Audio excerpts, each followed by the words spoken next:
ओम शांति। आज बाबा के माँ के 16 तारीख के हैं। बाबा ने कहा, मीठे बच्चे कदम कदम श्री मत पे चलो, है ना। जो भी कदम उठाओ सोच समझ के भगवान की याद में उठाओ। तो कदम कदम श्री मत पे चलो, नहीं तो माया दिवाला निकाल देगी। ये आंखें बहुत धोखा देती है, इसकी बहुत संभाल करो, है ना। बाबा कहते हैं आंखें कहीं भी फंस जाती है, कहीं भी बाबा कहते हैं साइड सीनों में। तो इसलिए बाबा कहते हैं इसकी बड़ी संभाल करनी है, इधर उधर ना भटके, क्योंकि आंखें भटकाता है। क्योंकि हम देखते हैं तो सोचते हैं, फिर बोलते हैं, फिर कर्म में लाते हैं। इसलिए बाबा कहते हैं आंखों की बड़ी संभाल करो, ताकि ना बुरा देखें, ना देखेंगे, ना सोचेंगे, ना बोलेंगे। इसलिए बाबा कहते हैं अगर श्रीमत पे नहीं चलेंगे तो फिर क्या होगा। दिवाला मीन्स जो भी खजाने भगवान से प्राप्त हुए हैं, जमा किए हैं, वो ख़त्म हो जाते हैं। इसलिए बहुत बहुत बाबा ने कहा संभाल करो। प्रश्न है कि इन बच्चों से माया बहुत विक्रम कराती है। यज्ञ में विघ्न रूप कौन है। जो बाबा का घर है, यज्ञ है, इसमें विघ्न रूप कौन है। उत्तर है जिन्हें अपना अहंकार रहता है, चाहे गुणों का, चाहे शक्तियों का, चाहे किसी चीज़ का भी जरा भी अहंकार है तो क्या करते हैं, वो नुकसान करते हैं और विकर्म भी हो जाता है। जिन्हें अपना अहंकार रहता है उन्हें माया बहुत विकर्म कराती है। ऐसा मिथ्या अहंकार वाले मुरली भी नहीं पढ़ते। सोचते हम तो बहुत ज्ञानी हो गए हैं, हम तो बहुत समझदार हो गए हैं, हमें मुरली सुनने की भी क्या ज़रूरत है। मतलब तो ऐसे बाबा कहते हैं ये भी एक तरह से अहंकार है। मुरली ना पढ़ना, ना सुनना, ना कनेक्शन में रहना, तो ये भी एक माया का वार है ना, और अहंकार भी है। ऐसे मिथ्या अहंकार वाले मुरली भी नहीं पढ़ते। ऐसे गफलत करने से माया थप्पड़ लगाए, बर्थनाटे पहनी और पत्थरबंदी बना देती है। यज्ञ में विघ्न रूप वही हैं जिनकी बुद्धि इधर उधर की बातों में फंसी रहती है। झर मुई झग मुई पर चिंतन की बातों में, फालतू की बातों में रहती है। यह बहुत ख़राब आदत है। बाबा कहते ये बहुत ही ख़राब आदत है। तो इस ख़राब आदत को छोड़ना है ना, क्योंकि बाबा हमें क्या बनाने आए, देवता। तो दिव्य गुणों को धारण करना है। जो भी खराब आदतें हैं उन्हें छोड़ना है। ओम शांति। रूहानी बच्चों को बाप ने समझाया, यहाँ तुम बच्चों को इस ख्याल से ज़रूर बैठना है, यह बाप भी है, टीचर भी है और सुप्रीम गुरु भी है। ये महसूस करते हो।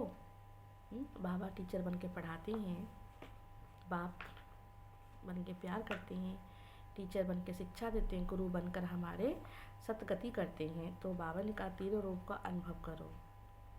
बाप को याद करते करते पवित्र जाकर पवित्र धाम में पहुँचेंगे, पवित्र बनकर पवित्र धाम में पहुँचेंगे। बाबा ने समझाया पवित्र धाम से तुम नीचे उतरे हो। पहले पहले तुम सतो प्रधान थे, फिर सतो रजो तमो में तुम ही आए हो। अभी तुम समझते हो हम नीचे गिरे हुए हैं। मतलब माया ने हमें कितना गिरा दिया। जो अपने आप तक को नहीं पहचानते, बाप को भी नहीं पहचानते। भल संगम युग पे हो, परंतु ज्ञान से तुम ये जानते हो हमने किनारा कर लिया। ज्ञान से तुम ये जानते हो हमने किनारा कर लिया। फिर भी अगर सिर्फ बाबा की याद में रहते हो तो सिर्फ बाबा की याद में रहते हैं तो शिवालय दूर नहीं है। जो सिर्फ बाबा की याद में रहते हैं उनके लिए शिवालय बाबा का घर, बाबा कहते ये भी एक शिवालय है, और परमधाम भी शिवालय है, और जहाँ जिस नई दुनिया में जाते हो वो भी शिवालय है। तो वो उनसे बिल्कुल दूर नहीं। सिर्फ बाबा को याद नहीं करते तो शिवालय बहुत दूर लगता है, हर चीज़ बहुत दूर लगता है हमको।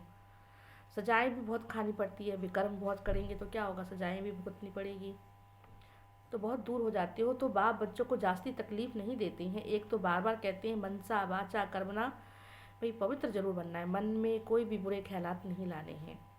ये आंखें बड़ी धोखा देती है, बहुत संभाल कर चलना है। बाबा ने समझाया ध्यान और योग बिल्कुल अलग है। ध्यान माना एक ऊपर जाके जैसे सोया, पता ही नहीं चलता, जैसे सपने में हम घूम रहे हैं ऐसे हम घूम रहे हैं या गुम हो जाते हैं। और योग माना यहाँ बैठ के परमात्मा से कनेक्शन जोड़ते हैं, तो एक स्थिर अवस्था, एकाग्र अवस्था, और फील भी हो रहा है कि मैं बिल्कुल अशरीरी हूँ, शरीर में हूँ लेकिन बिल्कुल अशरीरी, देह में रहते बिल्कुल न्यारा स्थिति है। नॉलेज होते हुए कि मैं आत्मा उस परमात्मा से ध्यान कनेक्ट कर रहा हूँ। तो जैसे किसी को याद करते तो फील करते हैं ना, ऐसे। योग अर्थात याग, आंखें खुली होते याद कर सकते हो। ध्यान को योग नहीं कहा जाता है। ध्यान में जाते उनको ना ज्ञान का पता ना योग का पता, क्योंकि वो गुम हो जाते हैं ना। ध्यान में जाने वाले माया की भी बहुत वार होती है, कभी कभी कोई आत्मा भी प्रवेश कर लेती है, बुरे कर्म करा देती है या फिर भटका देती बुद्धि को। इसलिए बहुत खबरदार रहना है।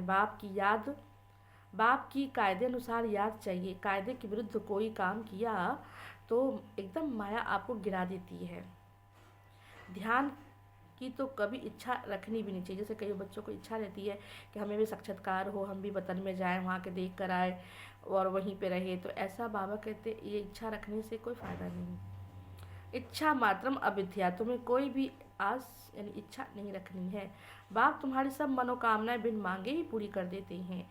अगर बाप की आज्ञा पे चलते हो तो अगर बाप की आज्ञा का उल्लंघन कर उल्टा रास्ता लिया तो हो सकता है स्वर्ग में जाने के बदले और ही क्या जाएंगे, गिर पड़ेंगे।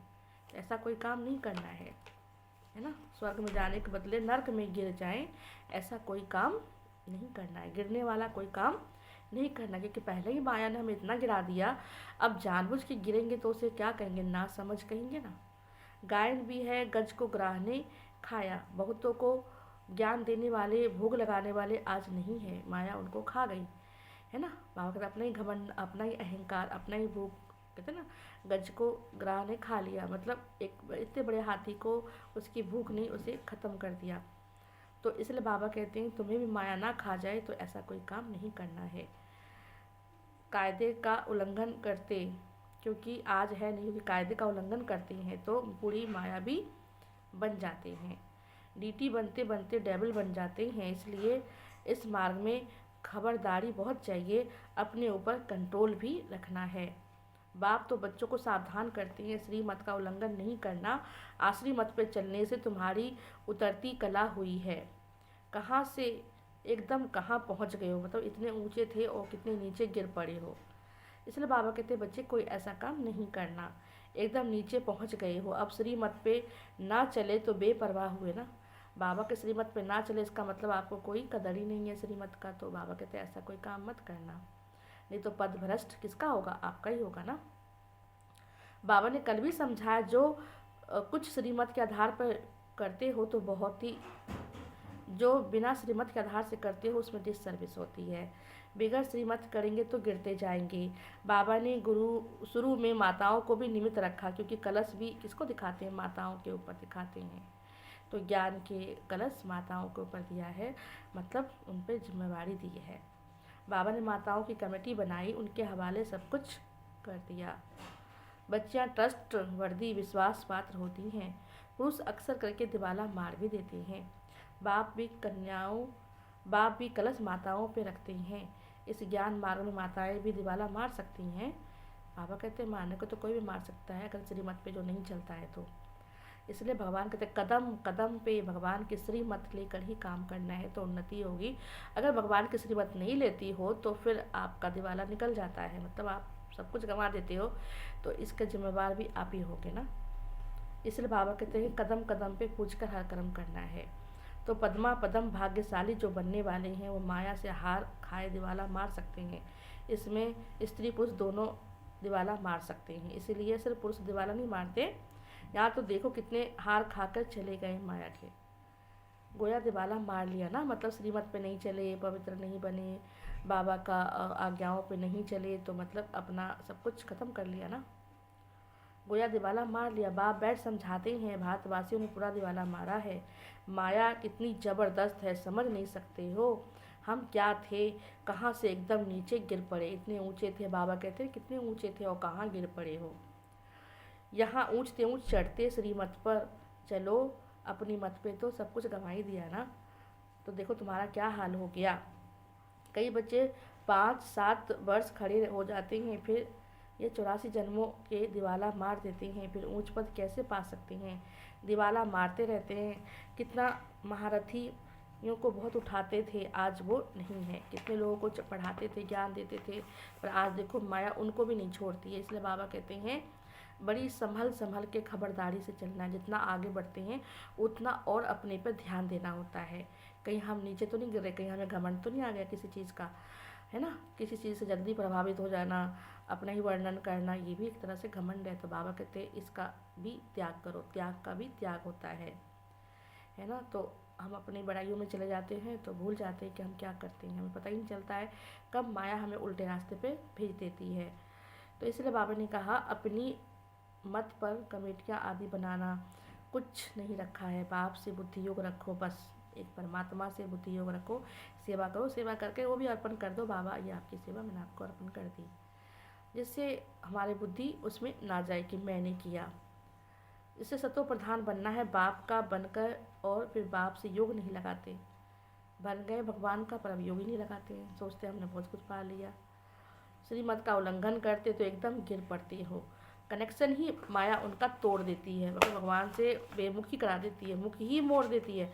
अब पीछे मुख कर देगी तो आपको बाबा शिक्षा दे रहे तो आपको कैसे समझ में आएगा बाबा हमें कह रहे हैं ना। पीठ पीछे कर लेंगे तो कैसे समझेंगे बाबा क्या इशारा दे रहा है। लिंक तोड़ देती है माया, मतलब जब लिंक टूट जाता है तो मन लगता ही नहीं है, ना चाहते हुए बुद्धि यहीं भटकता रहता है। इसलिए बाबा कहते हैं बहुत खबरदारी से चलना है। लिंक टूट जाता है, लिंक टूट जाए तो चेक करना चाहिए ना, माया हमको कितना इतना क्यों तंग करती है। कोशिश कर बाबा के साथ लिंक जोड़नी ही चाहिए, है ना, क्योंकि हर जगह तो हम जोड़ लेते हैं, परमात्मा से टूटने पर फिर हम कोशिश भी नहीं करते हैं कि भाई लिंक जुड़ा रहे। परिस्थितियाँ माया क्यों आती है, क्योंकि हम अपने आप को कहीं ना कहीं तो ज़्यादा फंसा लेते हैं। तो बाबा से लिंक टूटने से, वाइब्रेशन ना मिलने से माया के तूफान और आते हैं और कमज़ोर को माया और कमज़ोर करती है और गिरा देती है। इसलिए बाबा कहते हैं बच्चे जब हम यहाँ आते हैं शुभ वाइब्रेशन लेते हैं तो ताकत आती है, फिर हम चलने के निमित्त बन जाते हैं, नहीं तो फिर गिर जाते हैं और आपको देख के और भी गिरते हैं। इसलिए बाबा कहते हैं बच्चे अपनी बहुत बहुत संभाल करनी है, नहीं तो बैटरी चार्ज कैसे होगी। विकर्म करने से बैटरी डिस्चार्ज हो जाती है ना। एक तो सिर्फ बाबा के श्रीमत पे नहीं चलते हो, बाबा की बात नहीं सुनते हो तो फिर क्या होगा। सिर्फ मुरली पढ़ने से थोड़ी ना होता है, बाबा जो श्रीमत देता है क्या हम उसको पालन अच्छे से कर रहे हैं। अगर कर रहे हैं तो फिर विघ्न क्यों आ रहा है, विघ्न आ रहा है इसका मतलब कुछ ना कुछ भूले कर रहे हैं हम, तो चेक करके उसे ठीक करना चाहिए। ऊँचते ऊँच चढ़ते फिर गिर पड़ते हो, जानते हो ऐसे कई हैं, कई हैं। शुरू में कितने ढेर आकर बाबा के बने, भट्टी में आए, आज कहाँ गए, खा गई ना माया। इसलिए बहुत ध्यान रखना है। पुरानी दुनिया याद आ गई। अभी बाबा कहते हैं हम तुमको बेहद का बैराग दिलाता हूँ, इस पुरानी दुनिया पति दुनिया से अब दिल नहीं लगानी है, दिल लगाओ स्वर्ग से जहाँ जाने वाले हो। मेहनत है, अगर लक्ष्मी नारायण बनना चाहते हो तो मेहनत करनी पड़ेगी ना। बुद्धि योग एक बाबा के साथ होना चाहिए, पुरानी दुनिया से वैराग्य। अच्छा पुरानी दुनिया को भूल जाए ये तो ठीक है ना, भला याद करके भी मिलता क्या है आपको। अगर याद करते भी हो, फंसे भी रहते हो तो आपको पुरानी दुनिया में मिल क्या रहा है, सोचो क्या मिल रहा है। भला याद किसको करें, शांति धाम सुख धाम को जितना हो सके उठते बैठते चलते फिरते बाप को याद करो, बेहद के सुख को याद करो, जो बाबा से मिलता था उसको याद करो। बिल्कुल सहज, अगर दोनों ही आशाओं से उल्टा चलते हो तो पद भ्रष्ट हो पड़ता है। तुम यहाँ आए हो नर से नारायण बनने के लिए, सबको कहते हो सतो प्रधान बनो, तमो प्रधान नहीं बनना है, क्योंकि बाबा का रिटर्न जर्नी है, जाना है घर। अब समय बहुत कम है, अभी भी समय गंवाते हो तो देखो किसका नुकसान हो रहा है, किसी का भी नहीं हो रहा, खुद का ही हो रहा है।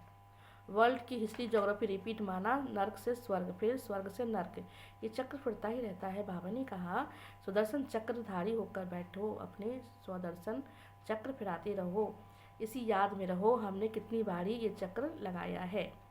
हम सुदर्शन चक्रधारी हैं फिर देवता बनते हैं, दुनिया में कोई भी इस राज को नहीं जानते, जो राज आपको पता है वो किसी को भी नहीं पता है। तो बाबा कहते हैं सुदर्शन चक्रधारी बनो। ये ज्ञान देवताओं को सुनाना नहीं है, ये खुद को ही सुनाना है, ब्राह्मण बनना है औरों को सुनाना है ना। ये ज्ञान देवताओं को सुनाना नहीं है, वो तो पवित्र ही हैं, इनमें ज्ञान है ही नहीं जो शंख बजाए। पवित्र भी है इसलिए उनकी निशानी देने की दरकार नहीं है, निशानी तो तब होती जब दोनों इकट्ठे चतुर्भुज होते हैं। तुमको भी नहीं देते, क्योंकि तुम आज देवता हो कल नीचे गिर पड़ते हो, है ना। माया तुमको गिरा देती है, बाबा डीटी बनाते हैं, नहीं देवता बनाते हैं, और तुम फिर माया के मत पे चल कर डेविल यानी असुर बन जाते हो। अनेक प्रकार से माया परीक्षा लेती है। भाई देवता बनना है, बाबा भी देखेगा बच्चा गद्दी पे बैठकर संभालने लायक है कि नहीं ना। बाप जब समझाते हैं तब पता पड़ता सचमुच हमारी अवस्था गिरी हुई है। अपने को चेक करो कितना गिरी हुई अवस्था है हमारी, मतलब कितना ऊंचे थे, उड़ते थे, बाबा के श्रीमत पे चलते थे, कितना खुश रहते थे। जो सेवा करते हैं तो भी हमारे तन तंदुरुस्त हो जाता है, मन खुश रहता है। क्या हम दिल से सेवा करते हैं, बाबा के श्रीमत पे चलते हैं? क्या जो रूटीन हमारा दिनचर्या है क्या उस पर चलते हैं? अपने आप से पूछो कहाँ गलती कर रहे हो, क्योंकि अभी की गलती बहुत भारी पड़ सकती है। क्यों? अंत में बहुत पछताएंगे कि मैंने कितना नुकसान कर दिया। इसलिए बाबा कहते हैं ध्यान दो अपने पे, अलबेलापन छोड़ दो, देख लो फिर आपका ही नुकसान होगा। आज नहीं समझते हो, कल समझ में आएगा तो कुछ भी प्राप्ति भगवान से नहीं हो पाएगी। आज हम बहाना लगाएंगे, कल बाबा कहेगा बच्चे मेरा समय पूरा हो गया, अब मैं तुम्हें कोई मदद नहीं कर सकता हूँ। समय की बहुत महिमा होती है, कदर होती है। अगर समय को नष्ट करोगे तो समय भी आपको नष्ट कर देगा, इसलिए समय को बिल्कुल नहीं गंवाना है। तो बाबा कहते हैं बच्चे कितनी अपनी अवस्था देखो कितनी गिर गई है, कितने बेचारे अपना सब कुछ सिर्फ बाबा के खजाने में जमा कराए, फिर भी कभी माया से हार खा लेते हैं। सिर्फ बाबा के बन गए फिर भूल क्यों जाते हो? इसमें योग की यात्रा मुख्य होती है। योग से पवित्र बनना होता है, नॉलेज के साथ साथ पवित्रता भी चाहिए। तुम बुलाते हो सिर्फ बाबा हमको आकर पावन बनाओ, जो हम स्वर्ग में जा सके। याद की यात्रा ही पावन बन ऊंच पद पाने के लिए है। जो चले जाते फिर कुछ ना कुछ सुना है तो शिवालय में आएंगे जरूर, फिर पद भी कैसा भी पाए परंतु आते हैं जरूर। एक बार भी याद किया तो स्वर्ग में आ ही जाएंगे, बाकी ऊंच पद नहीं। स्वर्ग का नाम सुन खुश नहीं होना चाहिए, फेल हो गए तो पाई पैसे का पद पा लेंगे, स्वर्ग तो जाएंगे पर उच्च पद तो पाए, ऐसा तो पुरुषार्थ करें। तो इसमें खुश नहीं हो जाना, भले स्वर्ग में हो परंतु उसमें भी पद बहुत है ना, फीलिंग तो आती है ना, मैं नौकर हूँ या मेहतर हूँ। पिछाड़ी में तुमको सब साक्षात्कार होगा, हम क्या बनेंगे, हमसे क्या विकर्म हुआ जो ऐसी हालत हुई है, मैं महारानी क्यों नहीं बनी। कदम कदम खबरदारी से चलने से पद्मापति बन सकते हो, खबरदारी नहीं तो पद्मापति नहीं बन सकेंगे। मंदिर में देवताओं को पद्मापति की निशानी दिखाते हैं, फ़र्क तो समझ आता है ना। दर्जे का भी बहुत फ़र्क है, अभी भी देखो दर्जे कितने हैं, कितना ठाठ रहता है। तो अल्पकाल का सुख है। अब बाबा कहते हैं ऊंच पद पाना है, इसके लिए सब हाथ उठाते हैं। इतना पुरुषार्थ करना है, हाथ उठाने वाले खुद ख़त्म हो जाते हैं, है ना। बाबा उठवाते हैं हाथ तो सब उठा देते हैं, लेकिन आज वो नहीं है। बाबा कहते मन का हाथ उठाओ ना, सच में करने वाले हाथ उठाओ।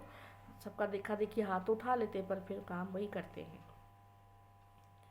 ये देवता बनने वाले थे, पुरुषार्थ करते ख़त्म हो गए। हाथ उठाना सहज है, बहुतों को समझाना भी सहज है। महारथी समझाते भी गायब भी हो जाते हैं, माया उनको गायब भी कर देती है, औरों का कल्याण कर खुद अपना अकल्याण कर बैठते। इसलिए बाप समझाते खबरदार रहो और अंतर्मुखी भी रहो, चुप रहो, जितना हो सके चुप रहो।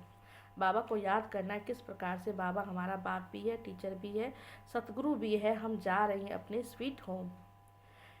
यह सब ज्ञान अंदर में होना चाहिए। बाप में ज्ञान और योग दोनों है, तुम्हारे में भी होना चाहिए। जानते हो सिर्फ बाबा पढ़ाते हैं, ज्ञान भी हुआ, याद भी हुई। ज्ञान और योग दोनों इकट्ठा चलता है, दोनों साथ साथ चलता है। ऐसे नहीं योग में बैठे सिर्फ बाबा को याद करते रहें, नॉलेज भूल जाए। नॉलेज सहित बाबा को याद करना है। बाप योग सिखलाते हैं, नॉलेज भूल जाती है क्या? सारी नॉलेज उनमें रहती है। तुम बच्चों में भी नॉलेज होनी चाहिए, पढ़ना भी चाहिए। जैसे कर्म मैं करूँगा मुझे देख और भी करेंगे, मैं मुरली नहीं पढ़ूँगा तो क्या होगा? आपको देख के कई लोग नहीं पढ़ेंगे, तो कईयों के निमित्त बन जाते हो ना। इसलिए बाबा कहते जो आप करोगे वो दूसरे भी करेंगे, तो आप भी श्रीमत पे चलो।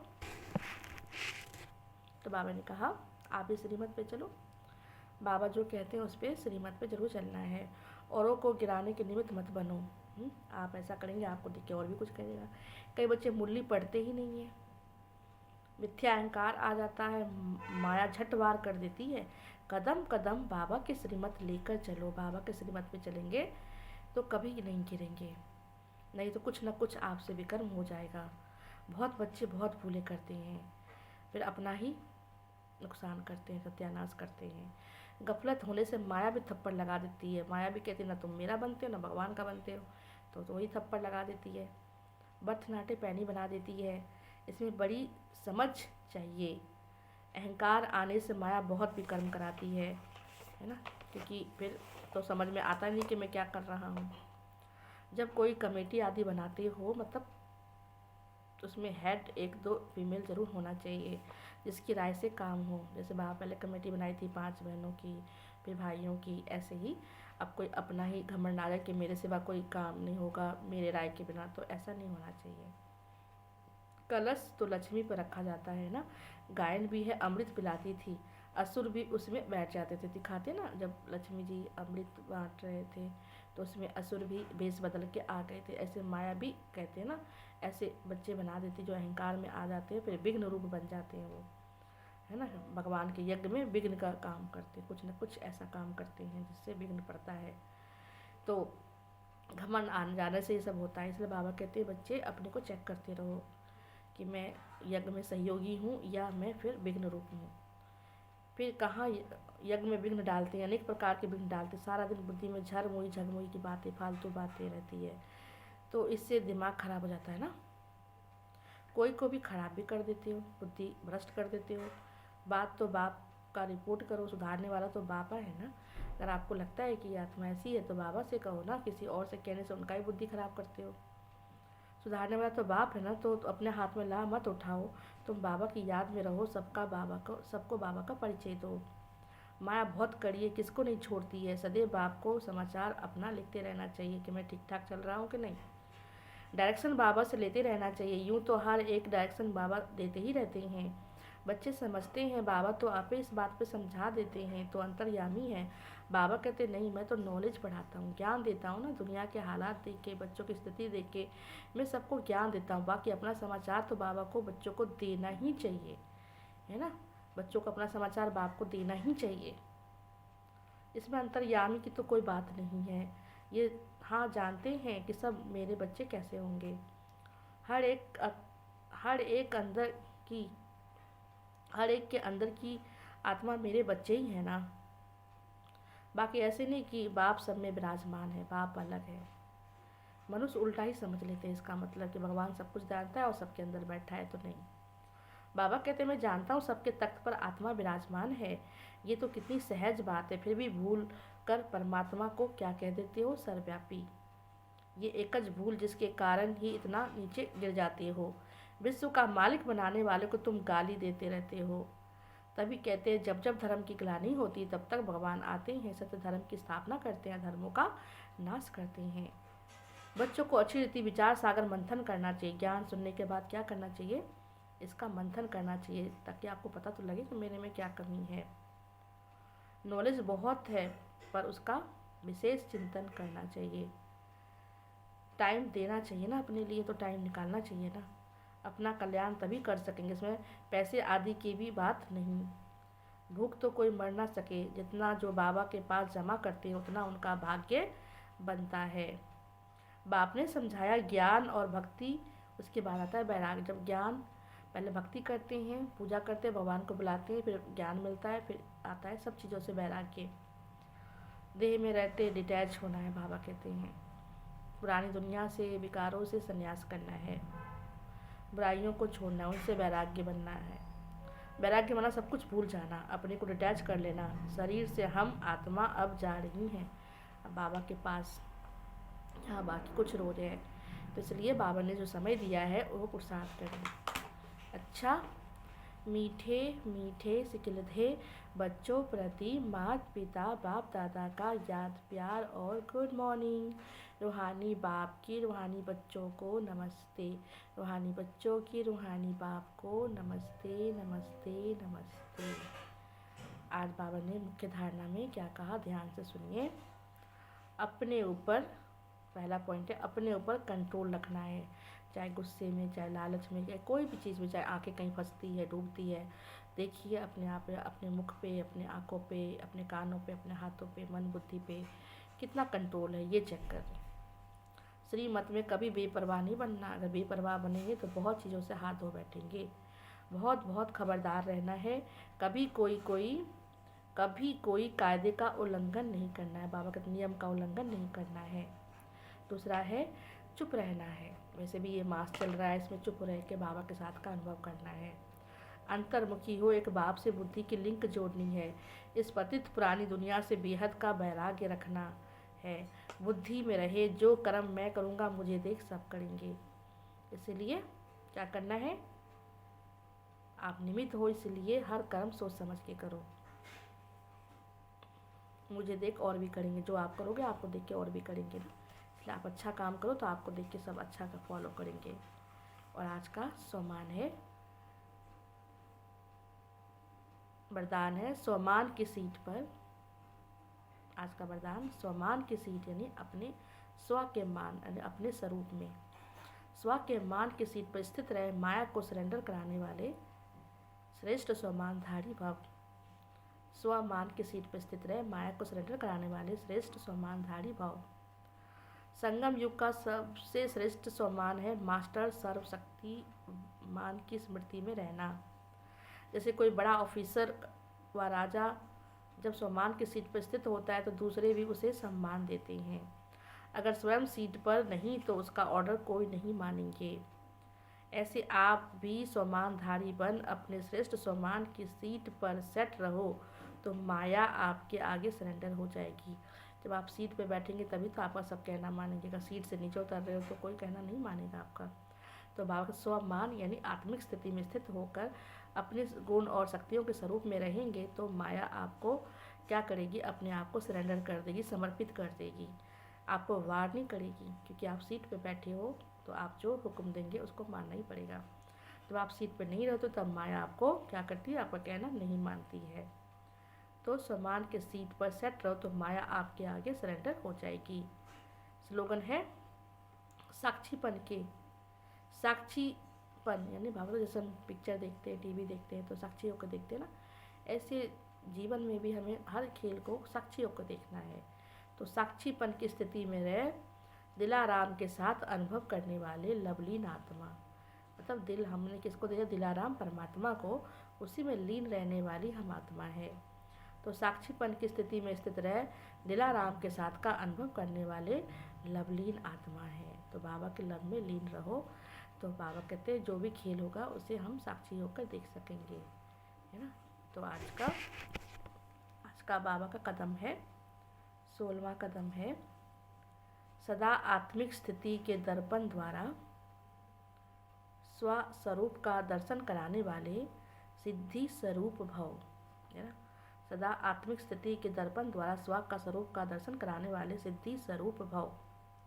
ब्रह्मा बाप सदा आत्मिक स्थिति के शक्तिशाली दर्पण द्वारा हर आत्मा को सेकंड में स्व स्वरूप का दर्शन व साक्षात्कार कराया। बाबा अपने स्वरूप में रहते थे ना, तो उनके सामने कोई भी जाता था तो उनको अनुभव हो जाता था आत्मा का, उनका खुद का स्वरूप का अनुभव हो जाता था। तो ब्रह्मा बाप सदा आत्मिक स्थिति के शक्तिशाली दर्पण द्वारा हर आत्मा को सेकंड में स्व स्वरूप का दर्शन व साक्षात्कार कराया।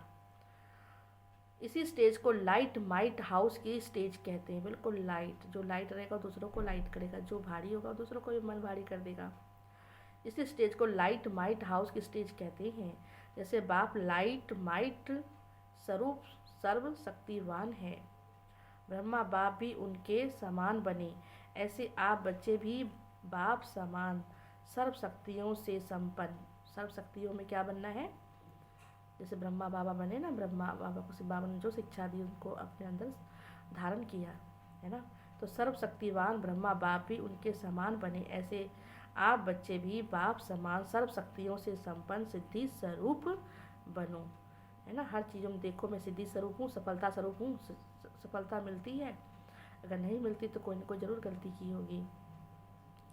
जैसे बाप लाइट माइट स्वरूप सर्वशक्तिवान है, ब्रह्मा बाप भी उनके समान बने, ऐसे आप बच्चे भी बाप समान सर्वशक्तियों से संपन्न सिद्धि स्वरूप बनो।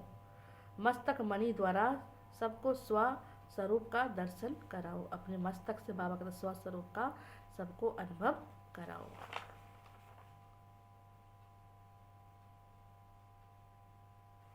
ओम शांति।